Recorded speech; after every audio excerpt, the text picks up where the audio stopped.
Hi guys, Dr. Rob Barrington here with some more nutrition advice. I'd like to talk today about serotonin deficiencies. Serotonin is an important chemical. It's a neurotransmitter in the brain. It's synthesized primarily in the RAF nuclei. But serotonin is found throughout the body, particularly in the gastrointestinal tract.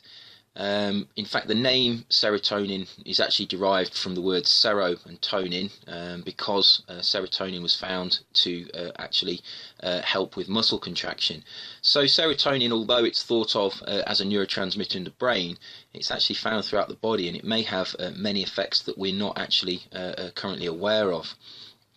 In the brain, the serotonin systems are very complex. They're not fully understood, but it is thought that serotonin deficiencies, low levels of serotonin, may be responsible for a number of mood changes, including a loss of libido, cravings for sweet foods, fatigue, anxiety, depression, impulsiveness. There are a number of mood changes that have been linked to low serotonin levels. Whether these are actually firmly established is open to question. There is a lot of contention about this because obviously the brain is incredibly complex, but I think the weight of evidence in the nutritional literature suggests that those people with low levels of serotonin do certainly have some kind of anxiety disorders, and they also seem to be having some kind of relation to depression.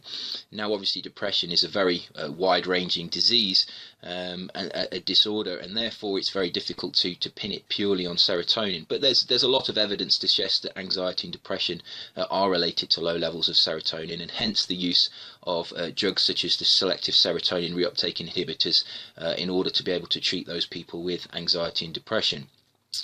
Now, I'm not really interested in the use of drugs. I'm obviously a nutritionist, and I'm interested more in the use of natural means in terms of nutrition and possibly herbs in order to be able to address low levels of serotonin.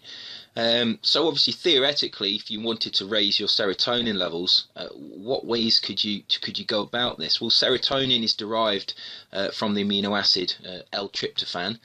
And L-Triptofan is an essential amino acid, which means it's only available in the diet. It can't be produced or synthesized in the body. So serotonin levels really are dependent on dietary levels of L-Triptofan. Now, L-Triptofan, obviously being an amino acid, is present in foods that contain protein.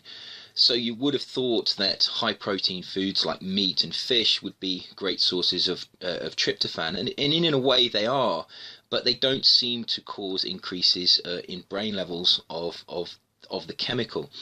Now, if we look at how serotonin is synthesized, we start with the amino acid L-Triptofan. L-Triptofan is converted to an intermediate chemical, which is 5-hydroxytryptophan, and that conversion process is undertaken by the enzyme tryptophan hydroxylase,